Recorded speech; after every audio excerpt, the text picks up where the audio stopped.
പഠിക്കുന്ന കാലത്തെ മോൾ ആ പയ്യനെ ഇഷ്ടപ്പെട്ടതാ. അവൻ്റെ കമ്പനിയുടെ 25% ഷെയർ നമ്മളാ വാങ്ങിയത്. കൊള്ളാം. പക തീർക്കാൻ വന്നവൾ മകളെ ആ കുടുംബത്തിലേക്ക് കെട്ടിച്ചു വിടാൻ തയ്യാറാവുന്നു. ഞാൻ പിന്നെ എന്ത് ചെയ്യണമെന്ന് വർമ്മ സാറൊന്ന് പറഞ്ഞതാ.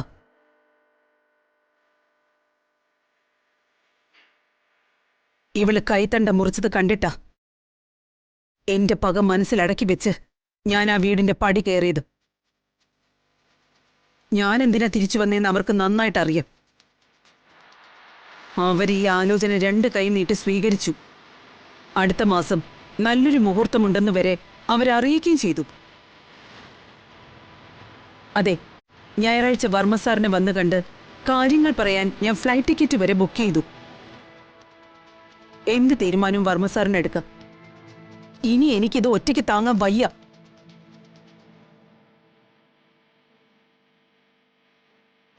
ഡാഡിയോടുള്ള സ്നേഹവും ബഹുമാനവും വെച്ച് ഞാനൊന്ന് പറയട്ടെ.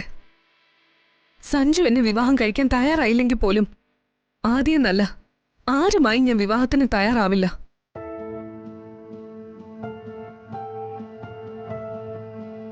സഞ്ജുവുമായി വീണ്ടും ഒരു റിലേഷൻഷിപ്പ് പ്രതീക്ഷിച്ചല്ല ഞാൻ ഈ നാട്ടിലേക്ക് വന്നത്. നിങ്ങൾ എനിക്ക് സമാധാനം തരാഞ്ഞിട്ടാ. ആഗ്നേയ ഗ്രൂപ്പ്സിന്റെ നാളത്തെ MD ഒരു ലോക്കൽ ബിസിനസ്സുകാരൻ. വർമ്മയ്ക്ക് നീ തലയുയർത്തിപ്പിടിച്ച് നിൽക്കാൻ കഴിയൂ? ഇതിനേക്കാൾ ഭേദം നീ വിവാഹം കഴിക്കാതിരിക്കുന്നതാ.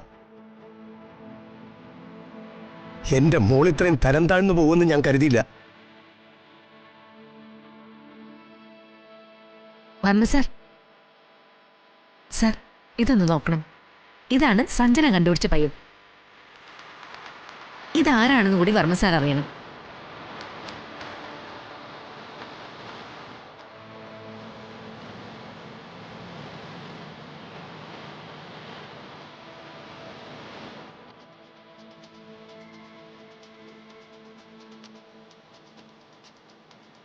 ഇവനോ? Yes daddy, Sanjay Panicker. ഡാഡിക്ക് ഞാൻ കാണിച്ചു തരാം. കണ്ടിട്ട് ഡാഡി പറ, ഒരു ലോക്കൽ ബിസിനസ്സുകാരനെയാണോ ഡാഡിയുടെ മോൾ ആഗ്രഹിക്കുന്നതെന്ന്.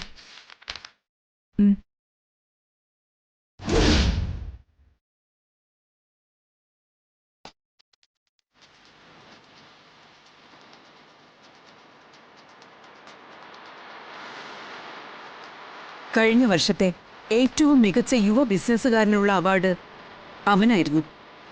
യെസ്, ഞാൻ ഓർക്കുന്നുണ്ട്. വർമ്മ സാറിൻ്റെ മോക്ക് തെറ്റ് പറ്റില്ല. ഇവിടെ ഒതുങ്ങിക്കൂടേണ്ടവനല്ല അവൻ.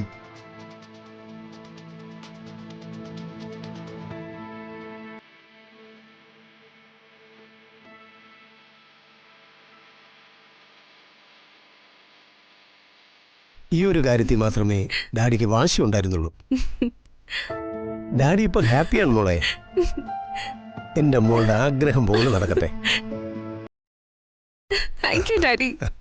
Love you daddy. മിഴിരണ്ടിലും